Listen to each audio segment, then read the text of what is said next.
everybody. Happy April 17th. It's Friday, nearly 1 o'clock here in the West. Welcome to the fifth week of This Week in Housing. I'm Tom Ferry. I've got my two great guests, Steve Harney, aka The Oracle, and David Childers, the man with the numbers and all the great slides that are helping each and every one of us educate our buyers and sellers to make good decisions and to keep the economy when it comes to real estate moving forward. So we're gonna get started in just 2 minutes. It's Facebook. We like to jump on early live, and I'll let everybody get on there. So, hey, Laura Morton, right? One of the greatest writers on the planet and currently working on a documentary that I'm super inspired to be a part of, helping, well, I'll save it, Laura. I think we need to do a whole podcast on that. So before we get started, we got a lot of people jumping on very quickly. Today, we're going to talk about, as promised, continuing on with unemployment and the data behind unemployment and how we need to be exposed and understanding what the real numbers are so we can help people, right? That's always what this is about. So we can help people, to educate people with the facts, with the data, not with the emotion that sometimes, or maybe all the time, is associated to something like unemployment. Secondly, we're going to go back into, as promised, the concern that so many people have. And I'm sure, you know, whether you're a friend of a real estate agent's watching this, or you're someone that we know in our industry that's, you know, helping buyers and sellers navigate these difficult times, the question just keeps popping up. You know, is this just 2008 over again? And certainly if you open up enough headlines, it's very easy to find someone that's going to say that the entire world is falling apart and we're going right back to 2008. So I've asked David just to reiterate the data, the stats, the facts. So again, we can make good decisions, we can be informed, and we can help people. Again, whether you're a consumer watching this, or you're one of our great real estate agents or mortgage partners and title partners. So I can see us live. I'm just getting a quick gut check on where we're at. Looks like we got a nice number of you already with us. The third thing we're going to talk about, and no doubt, especially because I had a chance to see some of the slides in advance, you've all heard me perhaps talk about this BC, DC, AC conversation. And it was, you know, housing before Corona, right? Before the COVID-19, like, how are we operating? What was going on? And there's no doubt we've been on, depending upon how you measure it, about a 10 to a 10 and a half year bull run, where home prices, outside of a few interest rate adjustments, right, have continued to go like this. And anytime you have this, everybody expects the whole world to fall apart. And I want to reiterate, and I know Steve will talk about this also, that we're not in a housing crisis. We're in a health crisis that's become an economic crisis.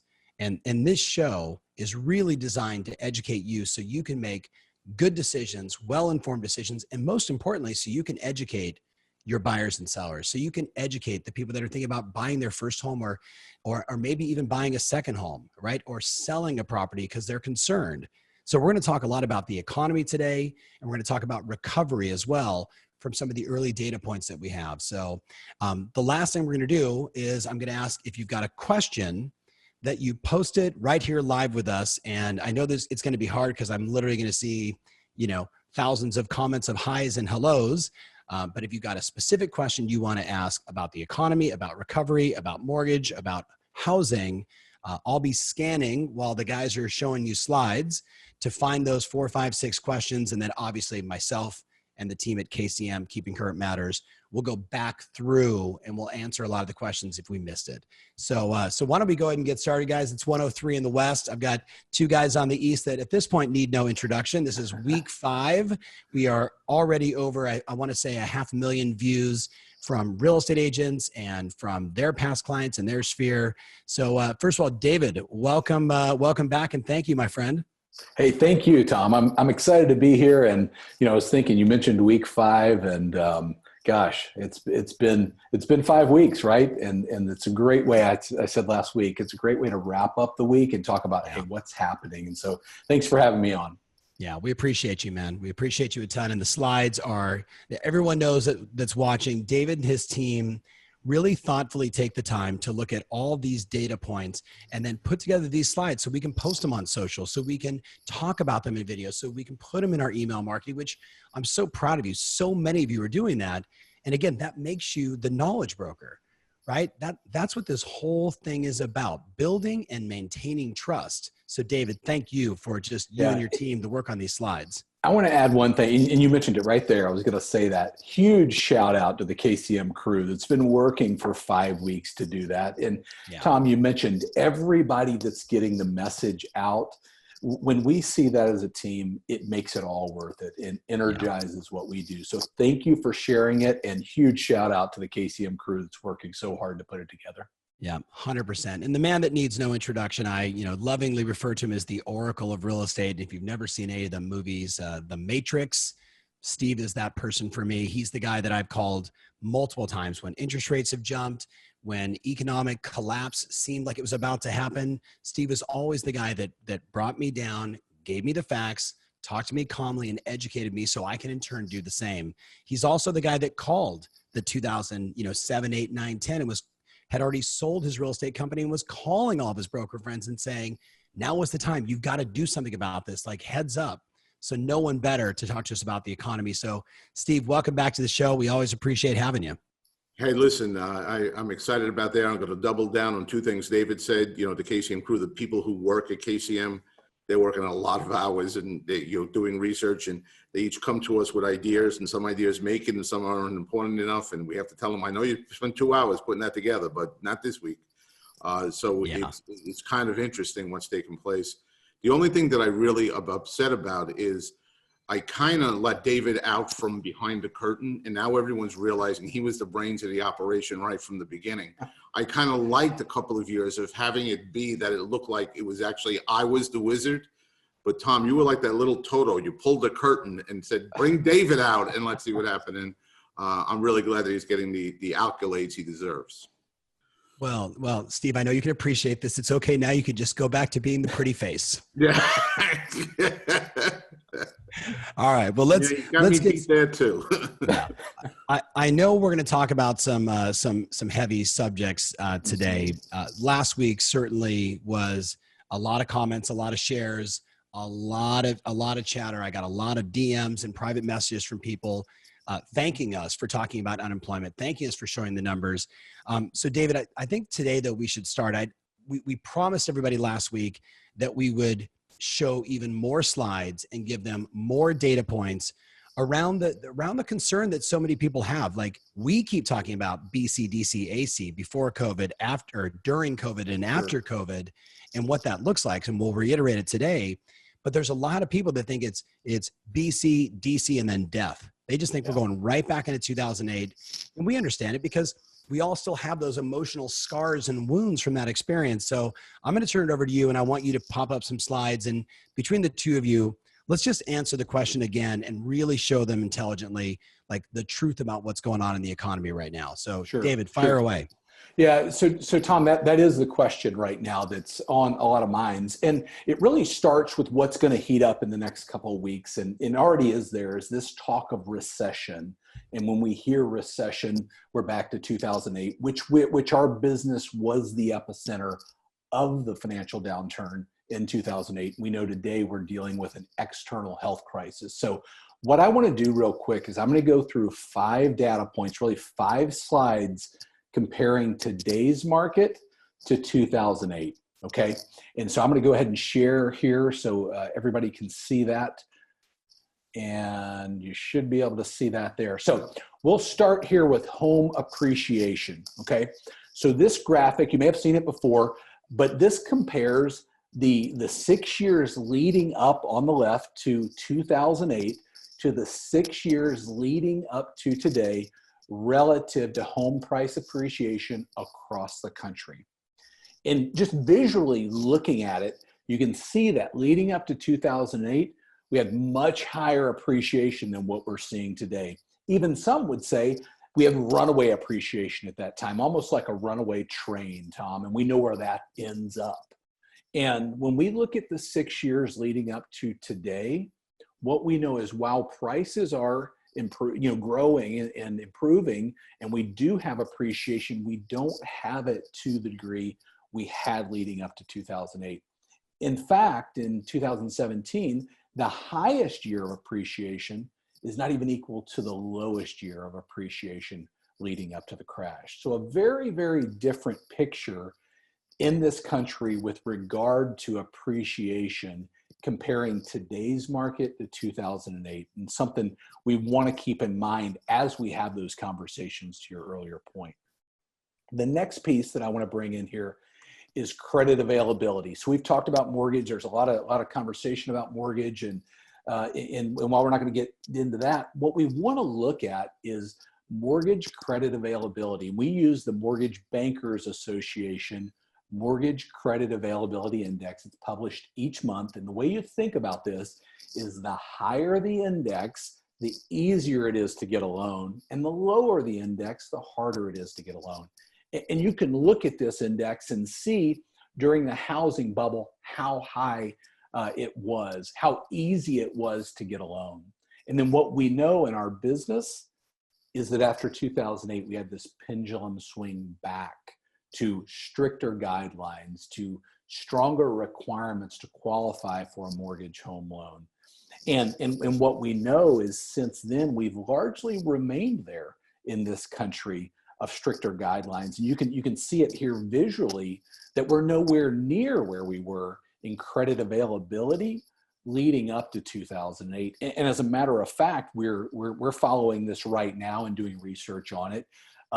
We're starting to see that index dip a little bit more right now, and you can see that manifest right there. Meaning it's getting harder to obtain financing as lenders go, oh, I don't know if I want to lend on that. I don't know if I want to take a risk on that type of loan or that type of credit.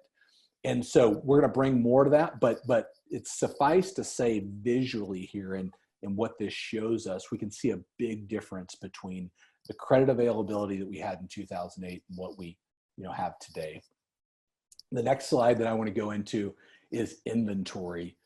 This really tells a picture right here. And in leading into 2008, we know that we were in a much different scenario in this country with available inventory across markets of homes for sale.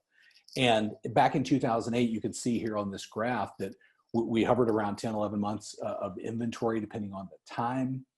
And we know that oversupply, if we look at this neutral market based on a 6 month, 7 month marker there, that oversupply of homes on the market led to a lot of the issues that we experienced back in 2008.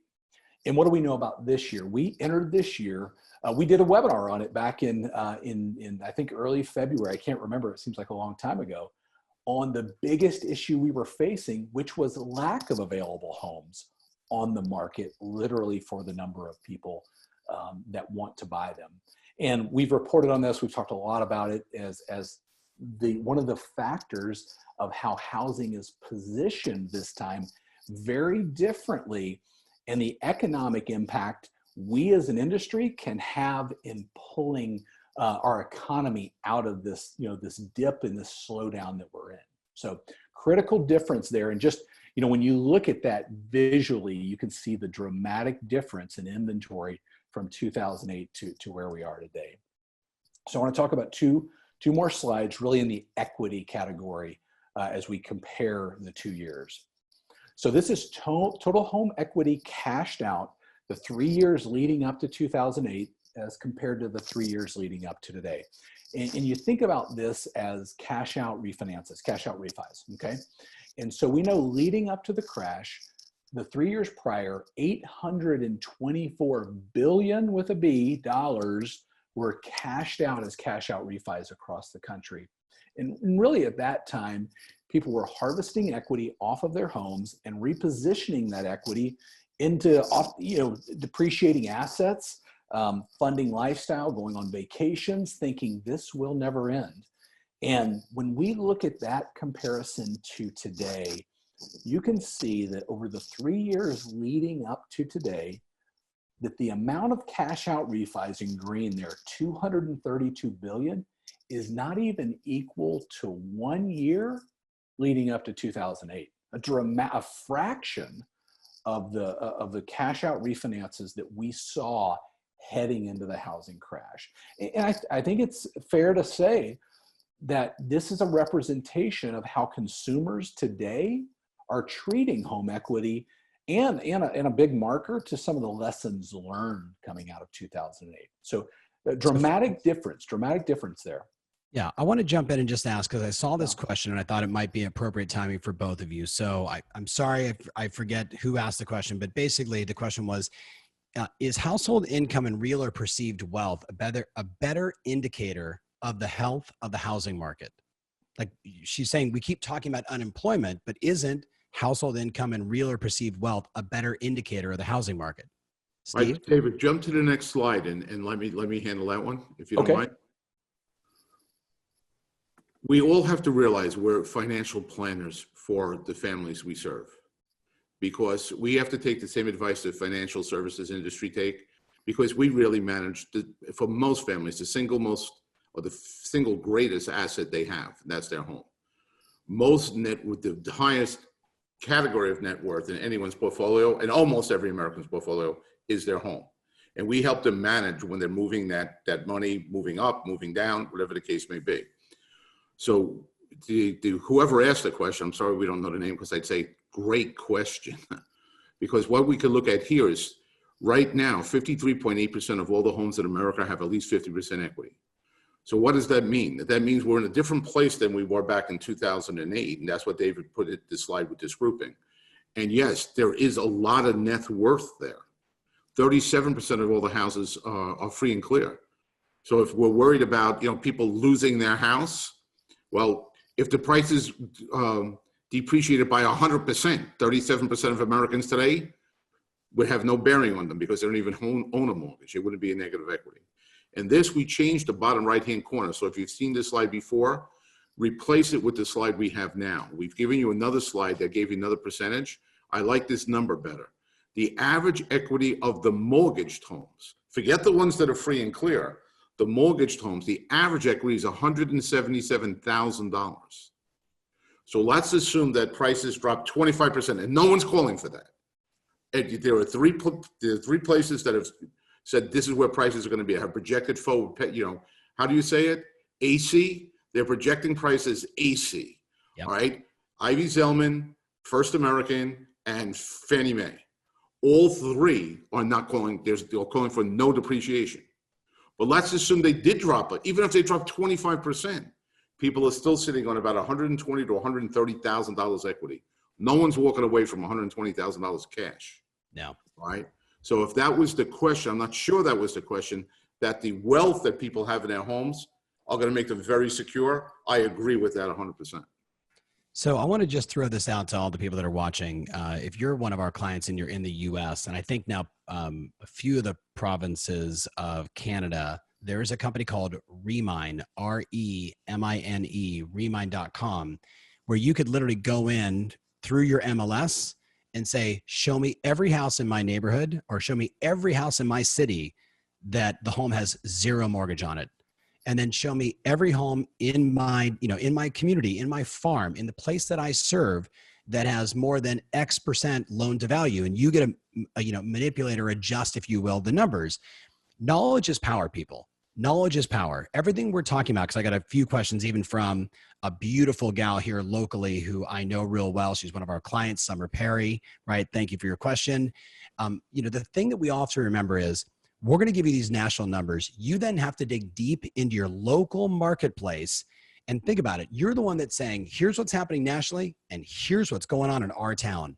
And by doing that with, the combination of our data and then the MLS, right? That's going to make you the knowledge broker. So David, I know I interrupted in the middle of your presentation there, but I saw the question and I thought it was relevant. Let's go back and show them a few more slides, because I know we're going to talk about one that I got asked this question, and this guy is, do you have more, David, on 2008? Because this is the perfect transition question. Those were the main points we wanted to hit on 2008. So listen to this question really fast, and I had to screen save it here. Eddie, and I think it's Hafer, H-A-E-F-F-E-R, asked, I think everyone is missing the obvious. Yes, this is a health crisis. It's causing job loss, jobs that will not come back for a long time, and jobs that don't come back create negative credit reporting, higher interest rates, houses sell for less, and there are no more qualified buyers. Eddie, it's almost as if you were a shill for us. I know you were being honest in your feelings there, but David, you got the question? David, go right to the graph. Okay. Right to the Yeah. you, So Eddie, what we said last week is we wanted to go back and visualize unemployment, because it's a question that a lot of people are asking. We talked about, what's come out this week, when we'll see the next wave of numbers as a percentage the first week of May. But I want to show this graph right here. Let me share here. Okay, so if you can see that, this is a visual representation. Remember we talked last week about depth and length. And there are three numbers that I want to go over here. It's 2, 9, and 12. And so what we did is visually laid out unemployment in black here, projected for COVID-19. And if you remember when we talked about that, we took the most conservative, meaning highest number of unemployment projected against unemployment during the Great Recession and unemployment during the Great Depression.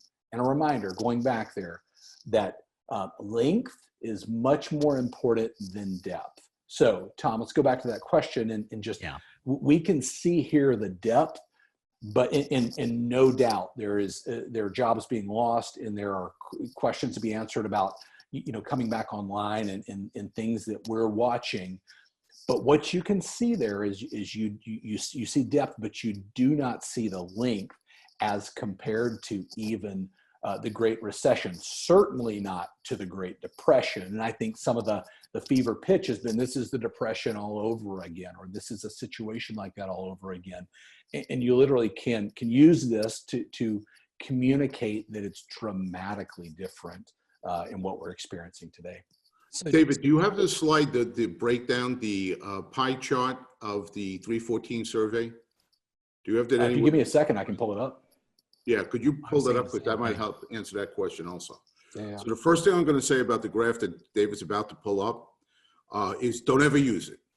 All right, and I'll explain it to you in a second. This is for your information and your information only. It's not to be dispersed to the public, because I don't want to give them any false hope. But I do want to answer the question that Tom just asked us the best we possibly can. So what wound up taking place is we don't have data on anything that happened after March 14th, because that data is not going to be released until May 8th. So on May 8th, what we're going to do is we're going to duplicate this or redo this particular graph that David's about to put up. This only covered, as you look up at the top, where it's in orange, up until March 14th. These are the first 701,000 people that lost their jobs. It does not include the other 21,300,000. We'll be able to update this again on May 8th, and we'll break it down for you.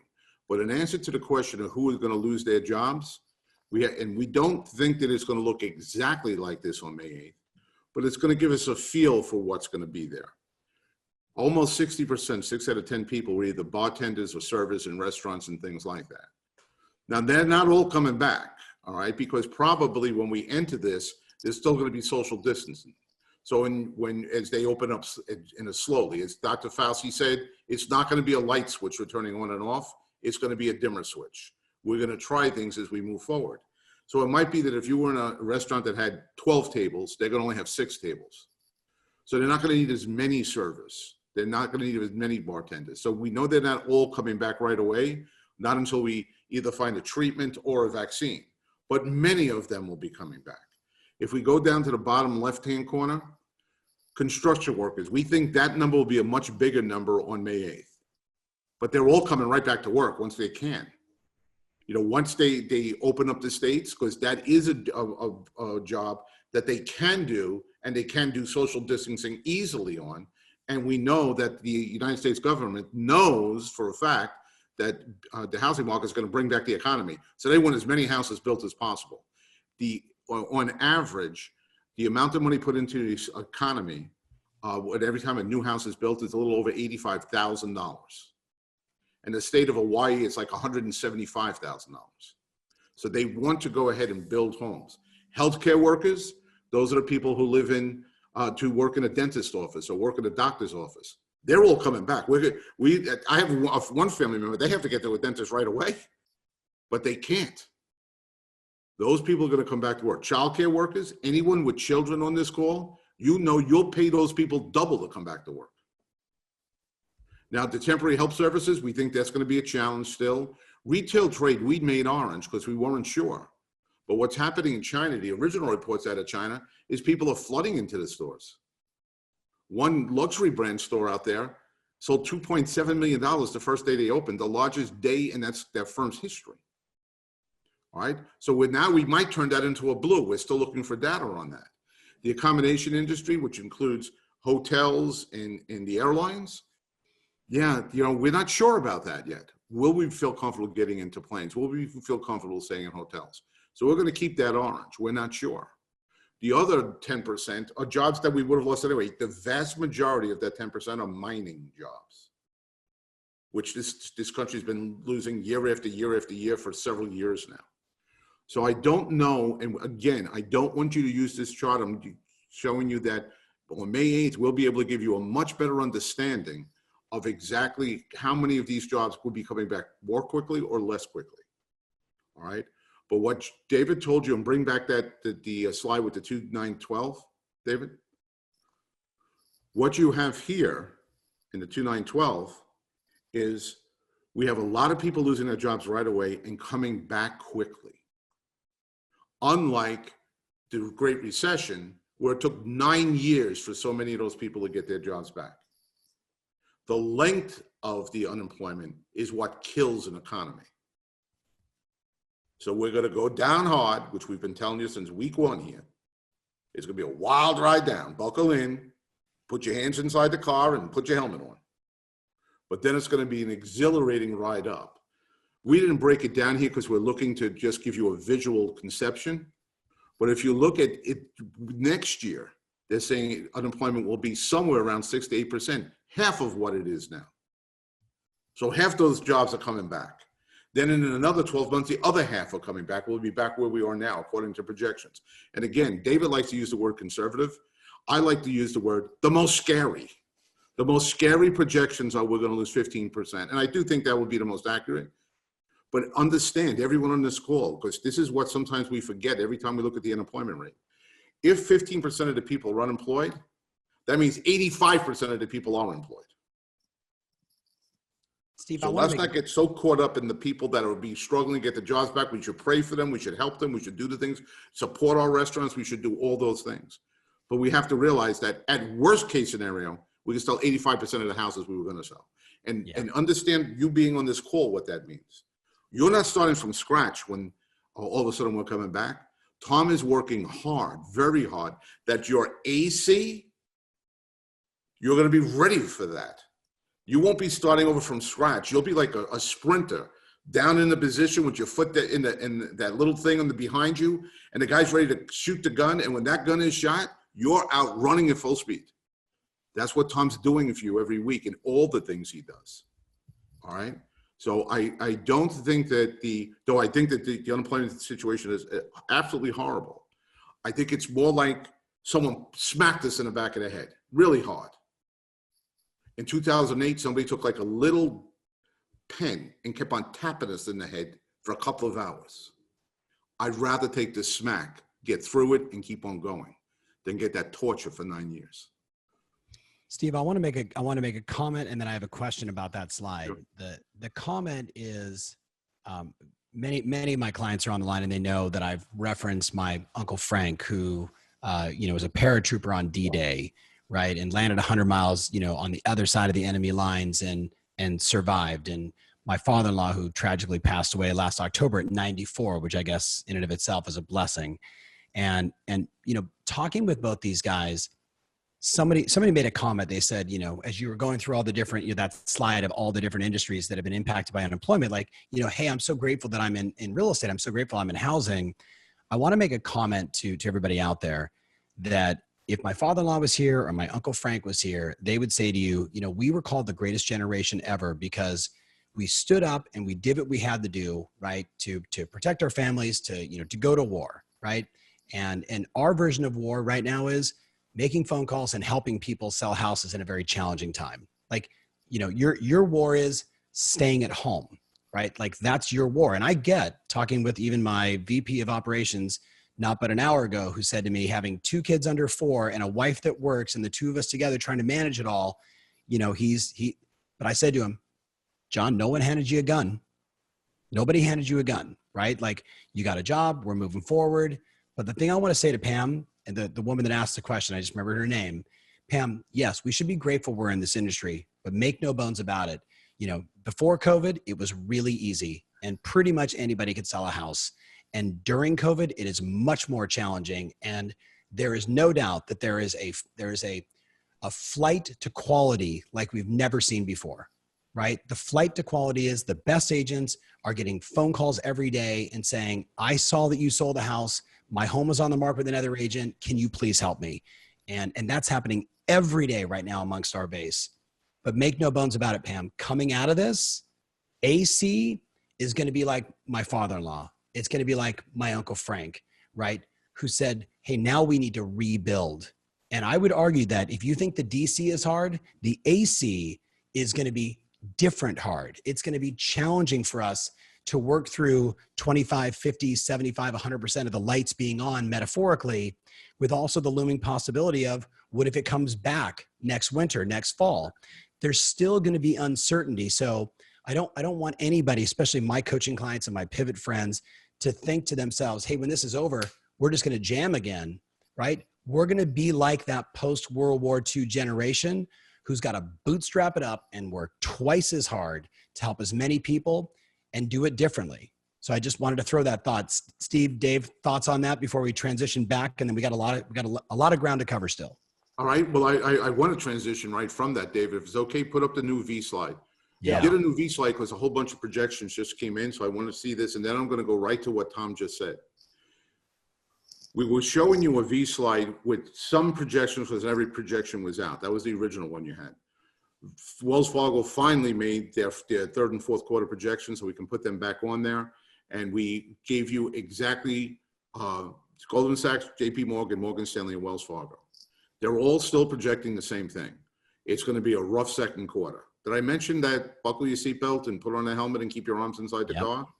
All right. And then what we're going to do is we're going to come back very strongly from there.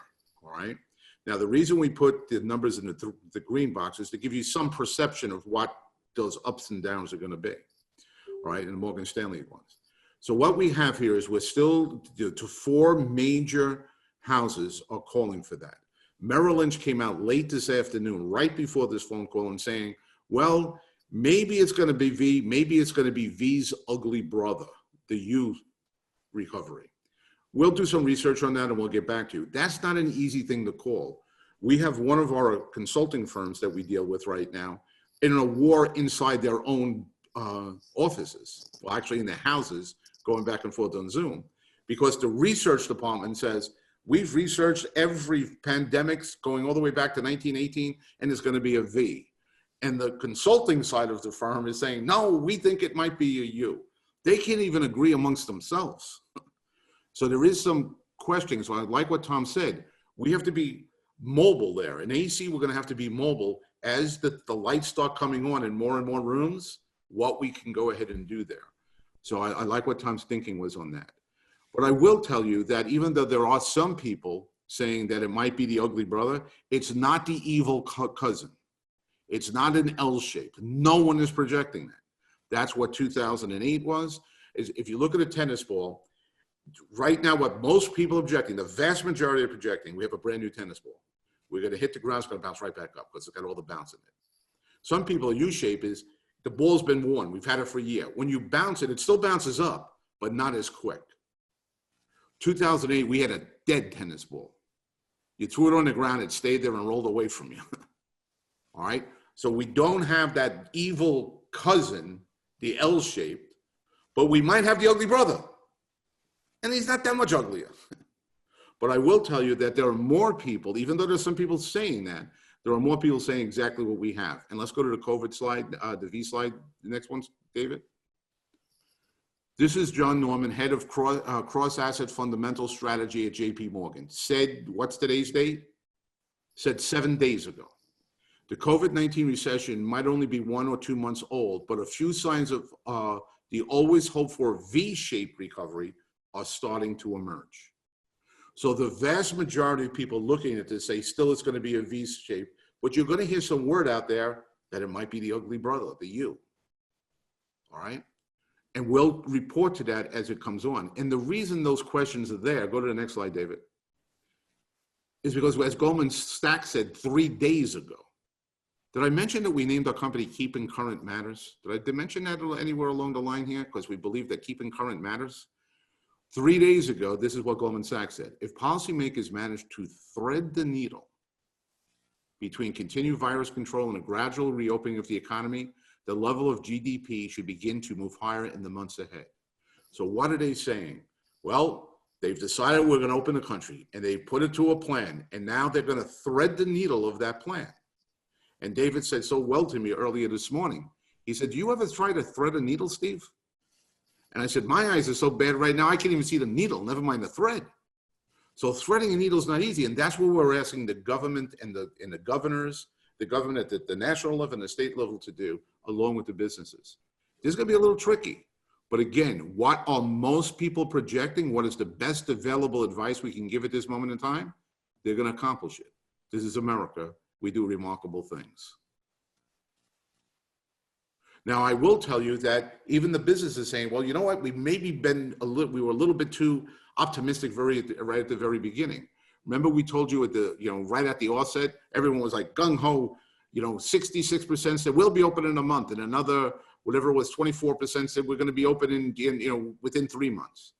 Well, we keep on looking at that survey, and for the people out there to think we only give the good news, we give all the news.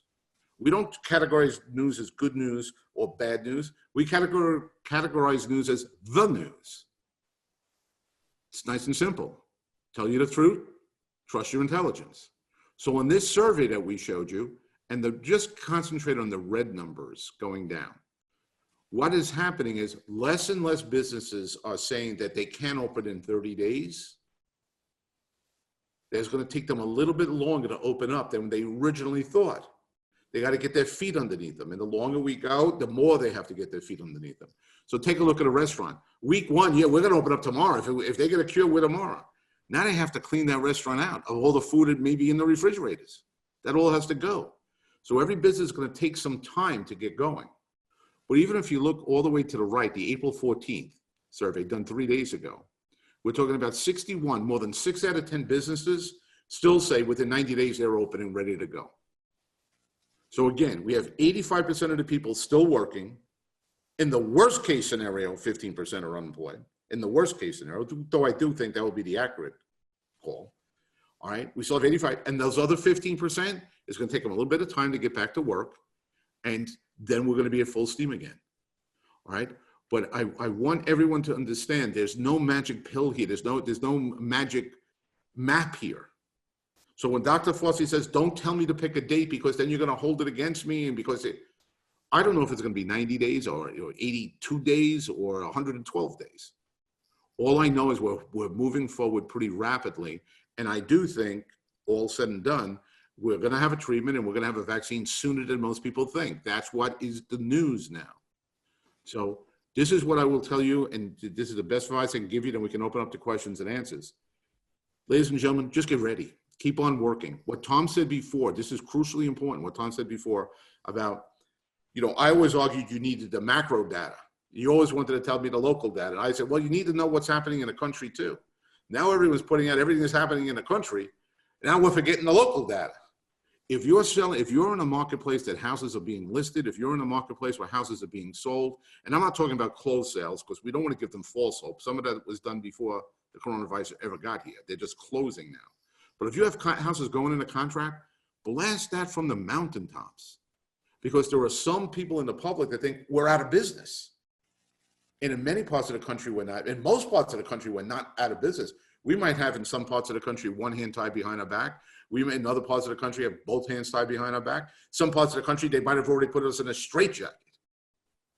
But we're still doing business, and we have to let people know that. There are still people in need that need us right now to help them move. Steve, I want to jump in just for a moment and say to everybody, especially for all my coaching clients and Pivot members, we have been talking about since 2007, when I first got on Facebook, or excuse me, on YouTube, that now more than ever, to build and maintain trust, we need to be shooting videos and educating our consumers. And today, whether that is on your iPhone, sit up against the wall and hit go, or standing like this, or as I have the good fortune to have a camera here and a videographer, if you're not spending time every week shooting something and saying, let me open up the MLS and tell you what's going on, even if the news is we had 4 open escrows or 4 pending sales and we have 1,300 homes on the market. I don't care what the numbers are. What you have to do is be the knowledge broker, be the one that's the educator in your marketplace. And then look, if you can get fancy, as many of our clients have, and then incorporate David's slides in the middle of your presentation as you're talking, winner, winner, chicken dinner. I mean, you're going to look like the Channel 4 News. At the minimum, though, I want all of you to say to yourself, no one cares what I look like.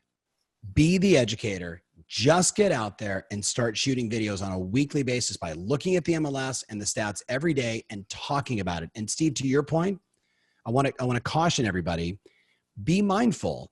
When you look at Bain and Company, their study of companies that stop marketing during a crisis, they go flat. And then David, in many cases, they struggle to ever come out because they lost their voice in the market.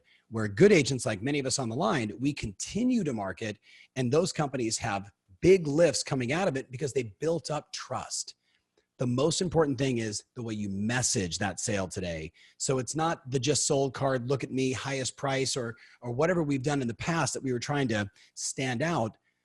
Today, consider it's the story of the buyer and the seller and the other agent and the lender, and take yourself out of the equation. Tell the story of how you were able to help this buyer who, was in this situation, needed to make the move. You found this seller, the agent was nervous, right? You were able to put together the deal. The buyer had a lender. You, because you're a Tom Ferry person, called the lender and found out they weren't going to get that loan. You quickly switched to another loan, got the transaction. Tell the story. This is the time that it's against all odds. You were able to slay the dragon and do a transaction when the vast majority of agents have furloughed themselves. You did it. You saved the day. So this isn't a just sold card.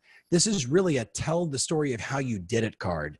And if you're doing that and you're doing it on Facebook and you're doing it with compassion and empathy for understanding the person that's getting it, how they might be perceiving it, it's not ego. It's just telling the truth about what you were able to accomplish. And when you do it, you better do it hard and often, right? That's my advice. Steve, thoughts? David, thoughts? I'll hop in here and I'll say this, Tom. You talked a lot about, your father-in-law and the greatest generation, people being called to do what we're doing today, which by the way, is not a lot in the grand scheme of things and what you're talking about. But can you imagine today, even what we have the opportunity to do, where I'm seeing agents open up a Zoom account. It's not hard right now to connect that to Facebook and do what we're doing. That was not an option back in 2008. Let's be clear about that, right? We can take data now, we can broadcast it out and become the news. We have that option today when that was not an option in 2008.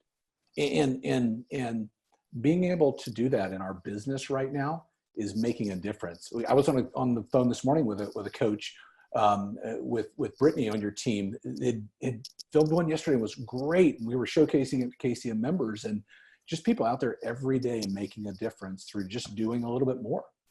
Yep. And so I want to hit you with some questions, guys. So all right, let me just say one thing first, Tom. Please. Let me just say one thing first, because you and I were talking, I and David were talking before we went live here. Ladies and gentlemen, understand what you've already accomplished. Okay.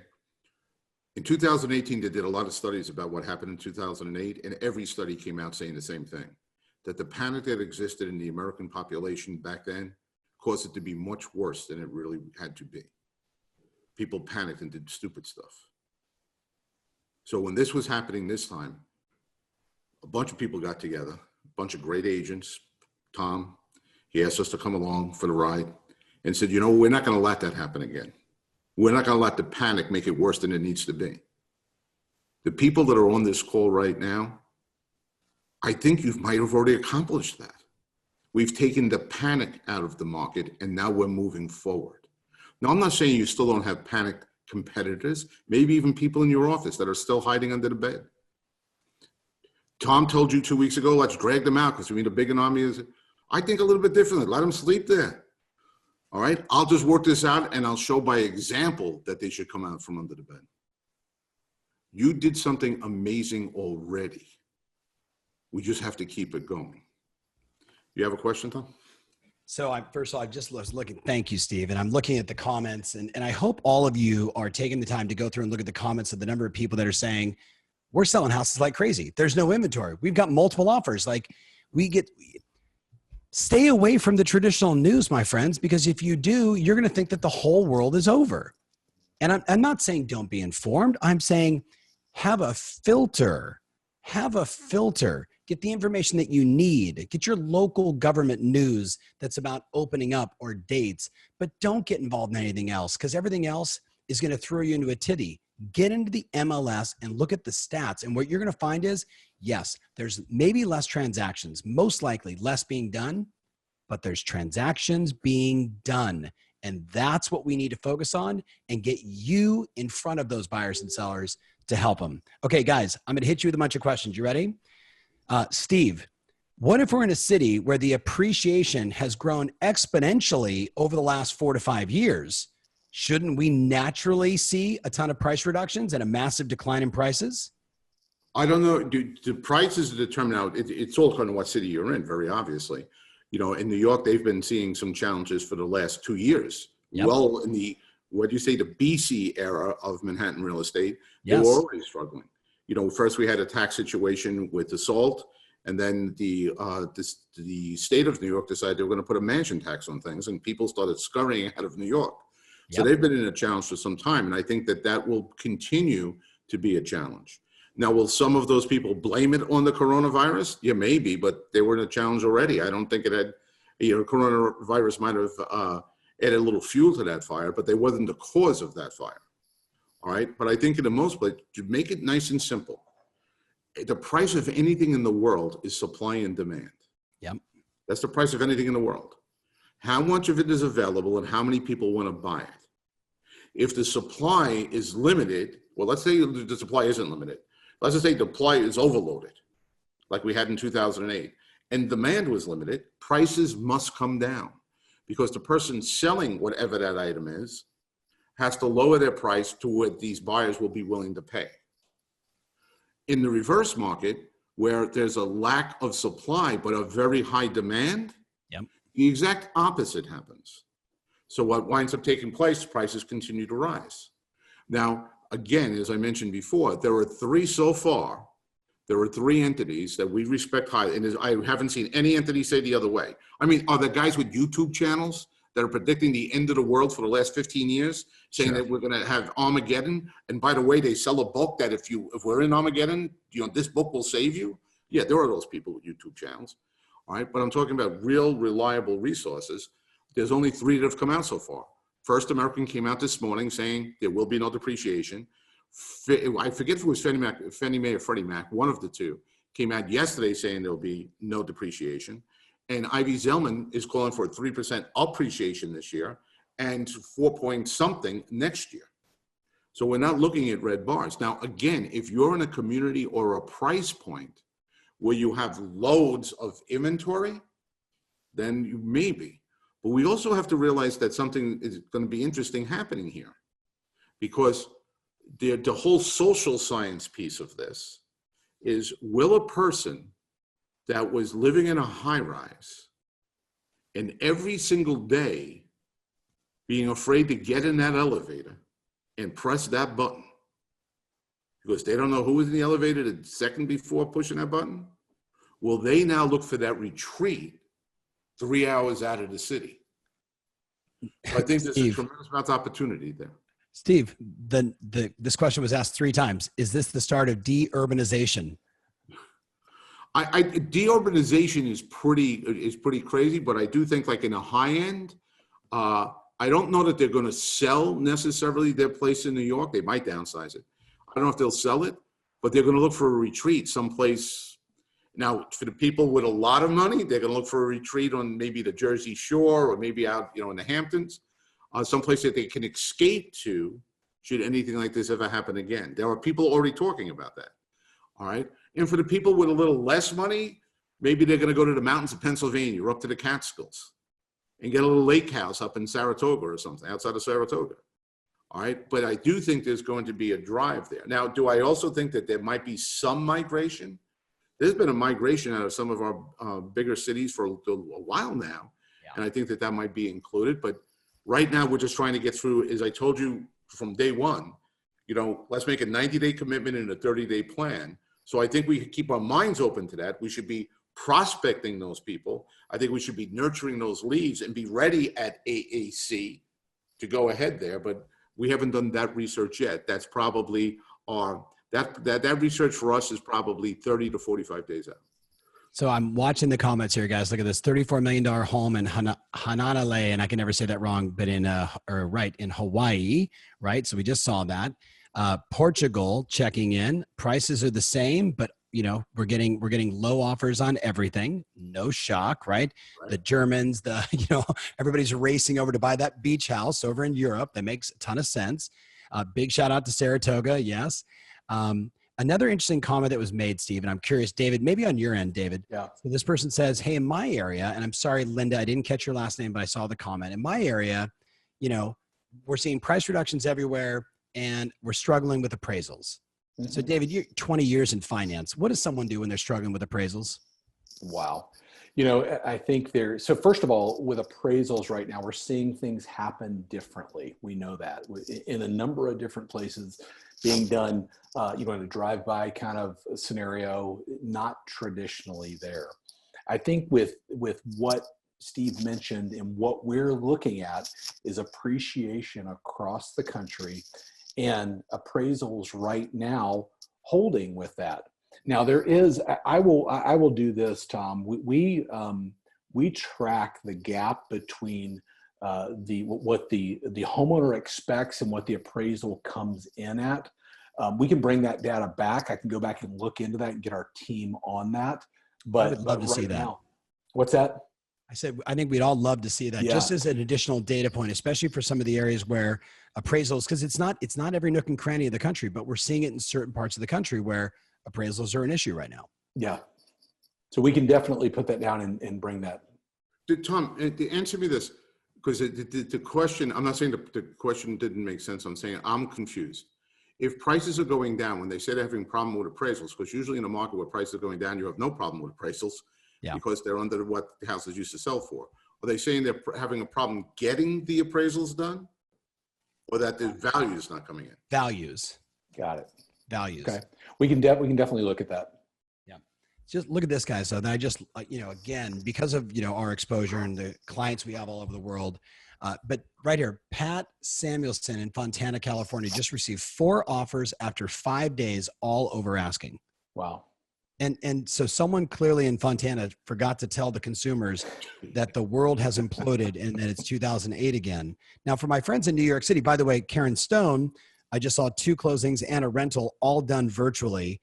And, Steve, in New York City, to close a transaction, agent, buyer, seller, attorney, managing broker, all in one room at the same time, Thursday at 3 to get a deal done. And today they're doing it virtually. So Karen and all my New York City brokers, huge shout out. I know Karen Stone, and if anyone was going to do it, she'd be the one to get it done. She's a very, very special person. Yeah. So speaking of New York City, I see Nikki just joined us, but also Jay Glazer, who I have known for a long time and actually played golf with him. And he's just a terrific human being and a great agent. He said, hey guys, if New York City is truly on lockdown, unlike many markets, what do you suggest? I was able to secure a completely virtual sale, sight unseen, but we really can't sell houses right now. Now, I'm going to speak to this. So Jay is a coaching. Steve, thoughts first before I talk to Jay, because Jay's a terrific guy. The only thing I'm going to say on that is I don't know the answer to that. What I don't want to try to do is, especially in New York, I'm from there, I know the challenges. I don't know what they're restricted to do in different parts of New York is even different. So I really don't know enough to answer that question. Specifically in Manhattan, because I get to talk to a lot of agents there. In most cases, they can't even get into the building to see the apartment. No one can get in, as an example. So Jay, listen, my friend, because someday you and I are going to be playing golf, whether it's here on the West Coast or the East Coast, and we're going to look back at this moment, and we're going to talk about BC, DC, and AC. And in DC, right, during COVID, the agents that are winning right now, especially the high-end brokers, and I don't mean just in Manhattan, I mean everywhere. Timmy Smith, who you know, right here on the West Coast, right? Today's Friday the 17th. When I had my coaching session with him, Wednesday at, I want to say maybe 2 or 3 in the afternoon, he had already done 7 listing appointments, right? The flight to quality right now is the key, Jay, and your quality, like I saw Josh Rubin, my personal client who's out there right now watching, also in the city. Jay, what you need to be doing is loading the cannon, meaning if you're not on the phone, intelligently marketing, following up on every buyer, every seller, reaching out to every single person in your database to find out what their plans are in AC, this will end. When the lights go on, whether it's 25, 50, 75, or 100%, Jay, what are your plans? What are you guys thinking about doing, right? If you're in rapport with your customers after you said, hey, how are you, and checking in, because there's no doubt, my friends, New York City, it was rough the last couple of weeks, right? New York City, Hoboken, and surrounding in the boroughs. So Jay, you know, right? Because you got a lot of charisma. You check in, how you doing? You find out where they're at. And right now, what you're looking for is how many people you can get. Think of it like, Jay, it's New York City, but it's after Thanksgiving and the city starts to slow down. And the great agents in the Northeast, all my friends up in Canada, when it gets cold, you know what they do? They keep marketing, they keep prospecting, and they find all those people that want to put it on in the spring market. That's your mission right now, my friends. This Thursday, Jay, on Pivot, we're doing a Madman, Madwoman appointment setting day. You should set an intention to book 7, 10 appointments that day alone, to do Zoom sessions, to start talking to clients about their move and the timing and when it's right. Does that make sense, my friend? And you have my cell phone. You text me, you know I'll help. All right. So fellas, we got time for one last question. Actually, we really don't. So I'm going to actually say to you guys, closing thoughts. We covered a lot of ground. David, the slides, absolutely fantastic, right? Absolutely fantastic. And I know just watching people's, comments that this is the kind of material that's going to help them this week and next week. Shoot more videos, do more social posts, put it in their email. I'm seeing people put it on their business cards. Shout out to my friends at Berkshire Hathaway, Georgia. They took every one of your cards the last couple of weeks, guys, and they just replicated them into the marketing department so everybody can get them out. So closing thoughts as I'm just carried away with enthusiasm. David, I'm gonna go to you first. Closing thoughts. I think let's start let's kind of end where we started. These reasons that this is not 2008 all over again. Yeah, we have to get that in the market.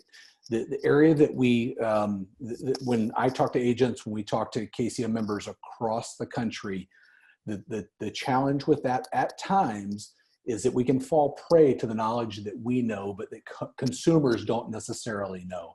So my encouragement would be to get that message out, get the message out. That recession does not equal housing crisis. This isn't 2008 all over again, because that is what is being said in a lot of different places. Yeah, I'm going to double down on what David just said and say, ladies and gentlemen, we're going to see some horrific headlines over the next 30 to 60 days. And it's not going to be news. We're already going to know. They're going to talk about sales being down 30%, or they're going to be talking about all sorts of craziness as the housing numbers come in. And of course, we know that sales are going to be down. I'm happy that we're doing as many as we are.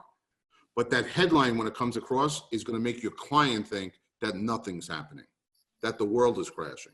So stay ahead of the headlines, reach out to them and say, listen, there's going to be some horrific headlines, but understand, most of the country's in a stay-at-home order during a pandemic. What did you expect was going to happen? So stay in front of that. And when those headlines hit, and I'll end with this, remember 7 words: calm down, sit down, think, plan, act. Put together your plan for DC and make sure that you have a plan for AC. Because the people who have a plan, and Tom's doing a great job with that, the people who have a plan for both of those times, you're going to come out of the gate running. Your biggest challenge in 90 to 120 days from now is, I can't handle the amount of business that's coming at me. That's going to be your biggest challenge. So as we wrap up, my friends, Listen, if you're with us on Pivot next week, we're doing a video mastermind on Monday with some of the top agents using video. So you'll walk away with 15 ideas. But look at this, Steve. We're going to show people with 3 agents how they're doing Zoom virtual first-time buyer seminars, with the highest being one of our clients had 230 people on a Zoom session educating them on how to buy in this market. So that's going to take place on Tuesday. We're doing objection handling on Wednesday. We're going to do madman, madwoman appointment setting on Thursday, which means everybody just getting on the phone and serving. Friday, we're talking managing managing our time. And then this time next week, once again, we'll be back with you for This Week in Housing. So I want to say to all of you, my friends, again, this is the time, right? What you do over the next 30 days will determine, in my opinion, your career, your trust, your referrals, your brand, and your reputation. Some people have been sitting on the sidelines. I told a story recently, and Steve, you'll appreciate this. The William Ravis organization, Judy Johnson. I get this email from Bill Ravis, the CEO, who says, Tom, check this out, from one of the managers. We did a training. We educated them on the market. We talked about making phone calls. We talked about reaching out to their sphere. And this beautiful gal got on the phone, and she basically made 10 conversations a day for 2 straight days, called her manager and said, I was so inspired by it. Now, what most of you probably can't imagine is this woman, Judy Johnson, is 93 years old. 93 years old, on the phone. Well, I just did a training with him on Thursday, and I gave a shout out to Judy Johnson, and I told everybody, hashtag be like Judy. Be like Judy, one of the greatest generations ever, 93 years old. And you know what she did? She went right out of the gate and upped her number to 20 conversations a day. What she said was, my past clients in Sphere were so happy to hear from me. And this is what I did to build my business. If I'm not talking to people right now, I'm out of business. So my advice for all of you, sharpen the axe, get better, make more phone calls, use these slides, look at the local data that you have, contrast it to what we're sharing with you here, and you will be the knowledge broker, and your brand and your referrals are going to go through the roof. And that's what this is all about, being the agent of trust. So we're going to wrap it with that. We love you guys. Thank you so much. If you like this, share it with your friends, certainly your friends in the industry, because a lot of people need to hear this message. So God bless you guys. Have a great weekend, and we'll see you next week.